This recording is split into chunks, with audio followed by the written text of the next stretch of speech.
জানিয়ে দিব এই মুহূর্তে পাওয়া বাংলাদেশের সর্বশেষ গুরুত্বপূর্ণ আপডেট, আলোচিত সমালোচিত সংবাদ। শুরুতেই জানিয়ে দিব কঠিন হুঙ্কার দিয়ে ডক্টর ইউনূসকে ধমক দিলেন প্রাক্তন প্রধানমন্ত্রী শেখ হাসিনা। এতেই কাঁপাকাঁপি শুরু ডক্টর ইউনূসের। আমি ফিরব, আমাদের শহীদদের প্রতিশোধ নেব, বাংলাদেশে কবে ফেরার কথা বলছেন শেখ হাসিনা।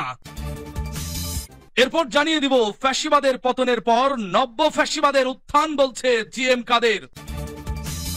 আরো জানিয়ে দিব আওয়ামী লীগ নিষিদ্ধের দাবিতে নতুন কর্মসূচি দিল এনসিপি। পাগল প্রায় নতুন সংগঠন এনসিপি দল, কারণ এরাই তো আওয়ামী লীগের পতনের মূল চাবিকাঠি। এখন আওয়ামী লীগ যদি জেগে ওঠে বা বাংলাদেশে আবারও ফিরে আসে, তাহলে একটারও রেহাই নাই, ধরে ধরে কুপাসামচু দিবে এনসিপি দলের আগেই মরণ। দর্শক, এ বিষয়ে আপনার মতামত কি তা কমেন্ট বক্সে লিখে জানান। এরপর জানিয়ে দিব ২৫০০ ছাত্রলীগ নেতাকে ছাড়াতে থানা ঘেরাও বিএনপির মারধর।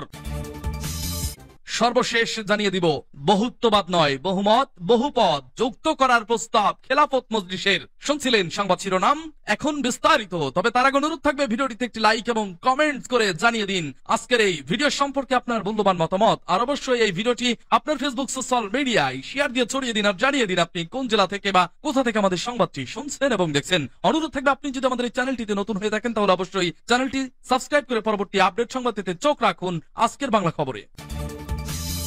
খেলা শুরু, ভয়ে আছে এখন ডক্টর ইউনূস। কখন বিপদের ঘন্টা বেজে যায়। আমি ফিরব, আমাদের শহীদদের প্রতিশোধ নেব, বাংলাদেশে কবে ফেরার কথা বলছেন শেখ হাসিনা। জানিয়ে দিব এ নিয়ে গুরুত্বপূর্ণ একটি বিশেষ প্রতিবেদন। আওয়ামী লীগ কর্মীদের উদ্দেশ্যে এই কথা বলেছেন তিনি। কবে বাংলাদেশে ফিরছেন শেখ হাসিনা। আর কোনো রাগ ঢাক নয়, এবার সরাসরি দেশে ফিরে প্রতিশোধের বার্তা দিলেন বাংলাদেশের প্রাক্তন প্রধানমন্ত্রী শেখ হাসিনা। আওয়ামী লীগ কর্মীদের উদ্দেশ্যে এই কথা বলেছেন তিনি। কবে বাংলাদেশে ফিরছেন শেখ হাসিনা, বিস্ফোরক বার্তা শেখ হাসিনার। এদিন বাংলাদেশের সাম্প্রতিক হিংসাত্মক আন্দোলনে নিহত পুলিশ বাহিনীর বিধবাদের সঙ্গে কথা বলেন শেখ হাসিনা। ভার্চুয়াল কলে মুজিব কন্যা বলেন, আমাদের পুলিশ বাহিনীর কর্মীদের হত্যা করা হয়েছে। প্রায় 450 থানায় পুলিশদের ভেতরে রেখে হামলা চালানো হয়েছে। থানা লুট করেছে হামলাকারীরা। মহিলা পুলিশ অন্তঃসত্ত্বা কনস্টেবলদেরও ছাড়েনি এই ঘাতকরা, যারা মানুষের জীবন রক্ষা করার জন্য দিনরাত পরিশ্রম করে, তাদের হত্যা করেছে এই ডক্টর ইউনূস সরকার। সুদখোর ডক্টর ইউনূস। আমি দেশে ফিরব, আমাদের শহীদদের প্রতিশোধ নিব। ইউনূস নিজেই এই হত্যার পরিকল্পনার কথা স্বীকার করেছেন। এই বলেই থেমে থাকেননি বাংলাদেশের প্রাক্তন প্রধানমন্ত্রী। তিনি বলেন উনি নিজেই এই পরিকল্পনার বিষয়টি স্বীকার করেছেন। অবৈধভাবে ক্ষমতা দখল করার জন্য ইউনূস এই পরিকল্পনা করেছে। শুধুমাত্র শেখ হাসিনাকে ক্ষমতাচ্যুত করার জন্য এখানে কোনো ছাত্র জনতা ছিল না। অর্থাৎ ৭ জুলাই থেকে আন্দোলনের নামে যে খেলা চলছিল, তাতে পুলিশ কোনো গ্রেনেড মারেনি, বরং ছাত্রদের বঙ্গভবনে যাওয়ার সময় নিরাপত্তা দিয়েছে।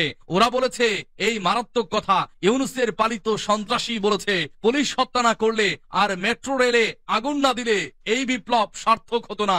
এই আন্দোলনের মধ্যে পুলিশ, সেনা, বিজেপি গুলি করেনি, তাই পুলিশদের পরিকল্পিতভাবে খুন করা হয়েছে।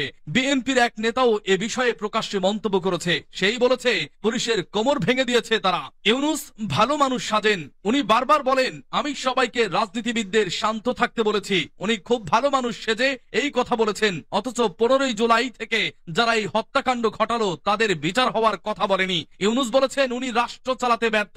এদিন ভার্চুয়াল কলে শেখ হাসিনা বলেছেন উনি রাষ্ট্র চালাতে ব্যর্থ, ওনার কোনো অভিজ্ঞতা নেই।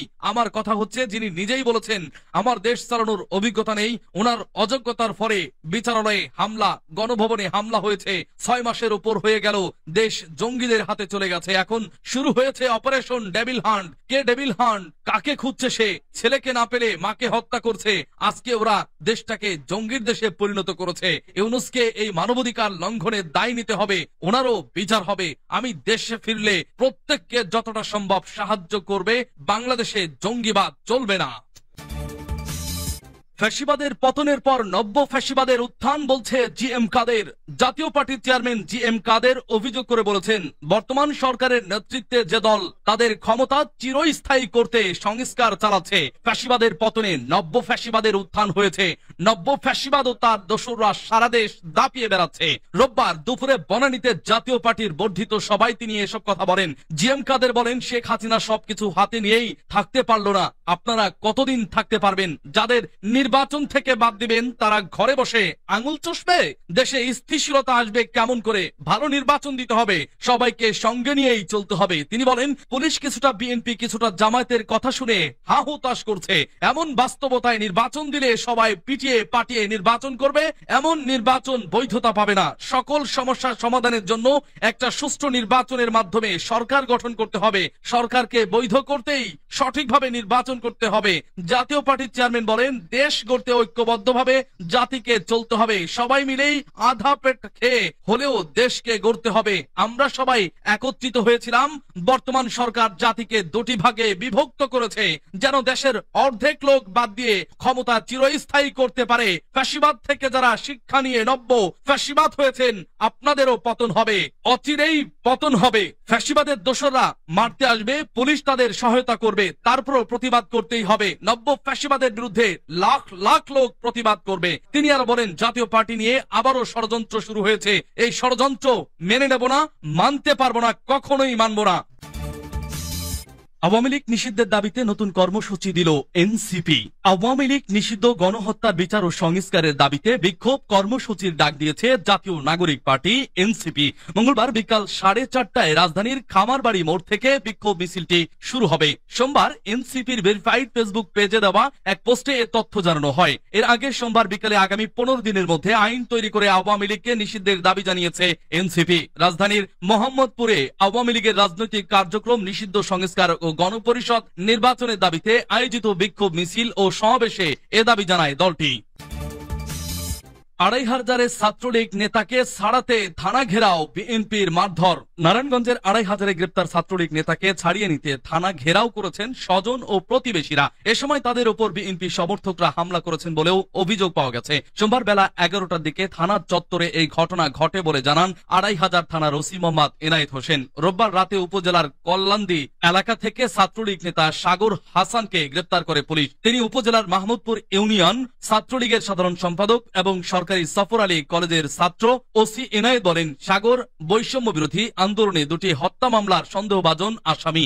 একটি ঋণ খেলাপির মামলায় গ্রেপ্তারি পরোয়ানায় আছে তার নামে। 3টি মামলাতে গ্রেপ্তার দেখিয়ে তাকে আদালতে পাঠানো হয়েছে। পুলিশ ও স্থানীয়দের সঙ্গে কথা বলে জানা গেছে, রাতে গ্রেপ্তারের পর সকালে সাগরকে ছাড়িয়ে নিতে থানার সামনে জড়ো হন তার আত্মীয় প্রতিবেশী কয়েকজন নারী। পরে তারা সাগরকে নির্দোষ দাবি করে থানার সামনে বিক্ষোভ করেন। এক পর্যায়ে থানার ফটকও বন্ধ করে দেয় পুলিশ। কিছুক্ষণ পর স্থানীয় বিএনপি সমর্থক কয়েকজন নারী বিক্ষোভকারীদের সরিয়ে দেওয়ার চেষ্টা করেন। পরে উভয় পক্ষের মধ্যে হাতাহাতির ঘটনাও ঘটে। বহুত্ববাদ নয় বহুমত, বহুপথ যুক্ত করার প্রস্তাব খেলাফত মজলিসের। সংবিধানের মূলনীতিতে বহুত্ববাদ রাখতে সংবিধান সংস্কার কমিশনের প্রস্তাবের বিরোধিতা করেছে খেলাফত মজলিস। দলটির ভাষ্য, বহুত্ববাদ শব্দটি আল্লাহ একত্ববাদের বিপরীত শব্দ। তবে শব্দটি বাদ দিয়ে বহুমত বা বহুপথ রাখার প্রস্তাব করেছে দলটি। তারা বাংলাদেশকে 4 প্রদেশে ভাগ করার প্রস্তাবেরও বিরোধিতা করেছে। সোমবার জাতীয় সংসদের এলডি হলে জাতীয় ঐক্যমত্য কমিশনের সঙ্গে সংলাপ শেষে খেলাফত মজলিসের পক্ষ থেকে সাংবাদিকদের এসব কথা জানানো হয়। বৈঠকে জাতীয় ঐক্যমত্য কমিশনের সহ সভাপতি অধ্যাপক আলী রিয়াদ ছাড়াও কমিশনের সদস্য ডক্টর ইফতেখারুজ্জামান, ডক্টর বদিউল আলম মজুমদার, সফররাজ হোসেন এবং প্রধান উপদেষ্টার বিশেষ সহকারী মনির হায়দার উপস্থিত ছিলেন। খেলাফত মজলিসের সিনিয়র নায়েবে আমির মাওলানা ইউসুফ আশরাফের নেতৃত্বে 3 সদস্যের প্রতিনিধি দলে ছিলেন মহাসচিব জালাল উদ্দিন আহমেদ ও যুগ্ম মহাসচিব তোফাজুল হোসেন মিয়াজি। খেলাফত মজলিস জাতীয় ঐক্যমত্য কমিশনের 166টি প্রস্তাবের মধ্যে 147টিতে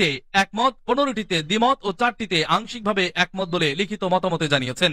মাওলানা ইউসুফ আশরাফ বলেন, ওনারা বলেছেন তারা বোঝাতে চেয়েছেন বহুত্ববাদ বলতে বহু সংস্কৃতি, বহুমত ও পথের লোক যেহেতু বাংলাদেশে বাস করেন সবার বিষয়টি যাতে অন্তর্ভুক্ত থাকে। তখন আমরা বলেছি বহুত্ববাদ যেহেতু একত্ববাদের বিপরীত শব্দ, শব্দটা বাদ দেন। বহু সংস্কৃতি, বহুমত, বহু পথের সঙ্গে আমরাও একমত। আমরাও চাই এটা আসুক, এজন্য অন্য শব্দ যেন এখানে ব্যবহার করা হয়। প্রয়োজন হলে বহুমত, বহুপথ এই শব্দ ব্যবহার করতে পারেন।